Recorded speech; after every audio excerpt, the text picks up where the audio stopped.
হ্যাঁ এবার কিছু করতে ভাদু লে লে লে পয়সা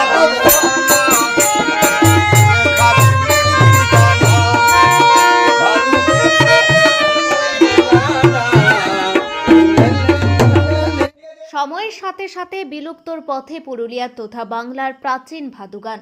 এবার সেই ভাদু গান গেয়ে গেয়ে আরামবাগের রাস্তায় রাস্তায় ঘুরতে দেখা গেল 3 শিল্পীকে। একটা সময় ভাদু গান ছড়িয়েছিল গোটা বাংলা জুড়ে। কালের স্রোতে সেই আঞ্চলিক গান ভাদু গান আজ যেন কোথায় হারিয়ে গেছে। লুপ্তপ্রায় ভাদু গান গেয়ে রাস্তায় রাস্তায় দোকানে দোকানে লোকের থেকে সাহায্য নিতে দেখা গেল 3 জন ভাদু শিল্পীকে। বিলুপ্ত সেই ভাদু গানকে মানুষের মনে আবার নতুন করে জাগিয়ে তুলতেই তাদের এক প্রচেষ্টা বলে জানা যায়। ভাদু গান সম্পর্কে তাদের থেকেই জানা গেল ভাদু গানের সৃষ্টি পুরুলিয়াতে। কথিত আছে পুরুলিয়ার প্রাচীন রাজা সুরতের মেয়ে এই ভাদু। তার বিয়ে ঠিক হয়েছিল অম্বিকা রাজার ছেলের সাথে। বিয়ের দিন অম্বিকা রাজার ছেলে বরযাত্রী নিয়ে যাওয়ার সময় নদীর জলে ডুবে মৃত্যু হয় তার। অন্যদিকে ভাদুর গায়ে হলুদ হলেও বিয়ে হয়নি। যেহেতু ভাদুকে মা লক্ষ্মীর অংশ মানা হতো, সেই কারণে সেই থেকে ভাদুকে ঠাকুর মানা হয় এবং কালের স্রোতে ভাদু ঠাকুরের গান বাঁধা হয়। পরে সেই ভাদু গান গেয়ে ভাদু ঠাকুর নিয়ে সকলের বাড়ি বাড়ি নিয়ে আসা হয় এবং সিঁদুর আলতা পরানো হয়। তবে তাদের এই 3 জনকে গান গেয়ে সাহায্য নেওয়ার প্রসঙ্গে জানা যায় তারা গোঘাটের বেঙ্গাই পঞ্চায়েত এলাকায় ভাদু ঠাকুরের একটি মেলা করেন মহালয়ের দিন। সেই মেলার জন্য সাহায্য নিচ্ছেন তারা। তবুও তাদের এই ভাদু গান লোক মন দিয়ে শুনছেন এবং দুহাত তুলে সেই গানের আনন্দে মত্ত হতে দেখা যায় মানুষকে। এই ভাদু ঠাকুর হচ্ছে এক সুরত রায় কাশি রাজার মেয়ে, পুরুলিয়ায় বাড়ি।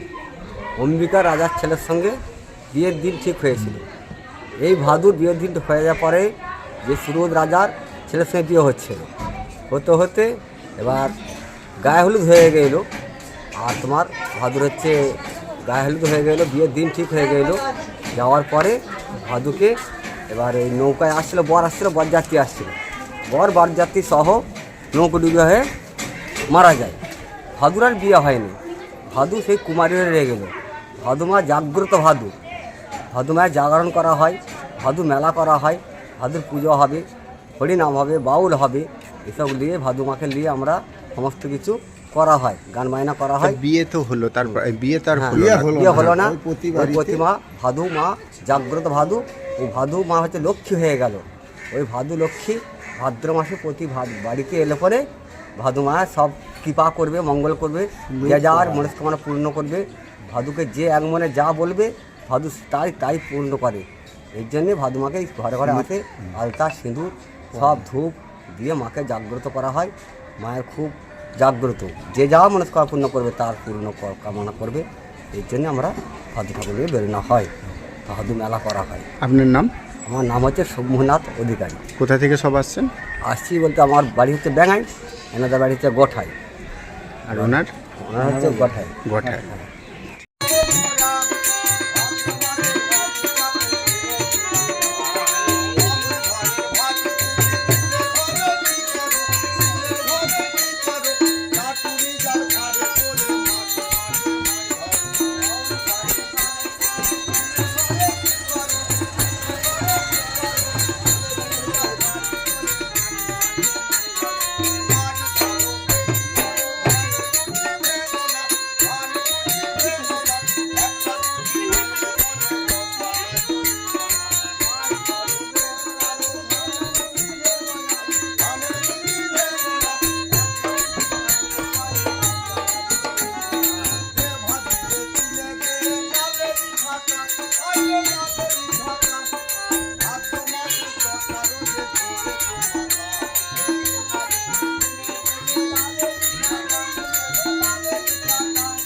ভাদ্র মাসে ভাদু ঠাকুর আমরা নিয়ে আসি,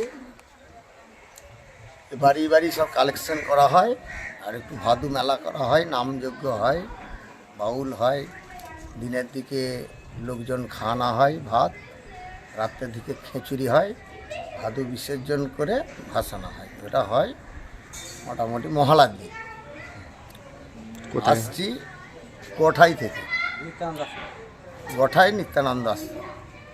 আর কোথায় হয় এই পুজোটা? পুজোটা হয় গোঠায়তেও মাঝে মাঝে হয়, ব্যাঙায়তেও মাঝে মাঝে হয়। আপনার নাম কি? খোকন রায়। আর কে কে সঙ্গে আছেন? আছে শম্ভু অধিকারী আর বরুণ রায়, উনি হচ্ছে বাজিয়ে, বরুণ রায় বাজিয়ে, আর করতাল এবং ঠাকুর নিয়ে শম্ভু অধিকারী গান করে। এই ঠাকুরের গণেশ চতুর্থী ও বিশ্বকর্মা পুজো উপলক্ষে একমাত্র বাজাজের অনুমোদিত ডিলার আরামবাগী অটো বাজার বাজাজ নিয়ে এলো অভিনব অফার। প্রতিটি গাড়ি ক্রয়ের সাথে আপনি পেয়ে যাবেন smart watch, raincoat, Bluetooth speaker অথবা ক্যাশ ডিসকাউন্ট। প্রতিটি গাড়ির সাথে আপনি পেয়ে যাবেন রোড সাইড অ্যাসিস্ট্যান্ট। এখান থেকে গাড়ি নিলে আপনি পেয়ে যাবেন 0% রেট অফ ইন্টারেস্ট ও তার সাথে 100% লোনের সুবিধা। বহুদিনের প্রতীক্ষার পরে আমরা পেয়েছি বাজাজের স্কুটার চেতক। একই ছাদের নিচে আপনারা পেয়ে যাবেন সেলস, সার্ভিস এবং স্পেয়ার পার্ট। আর প্রতিটি গাড়ির সাথে আপনি পেয়ে যাবেন হেলমেট, সিট কভার, পেট্রোল।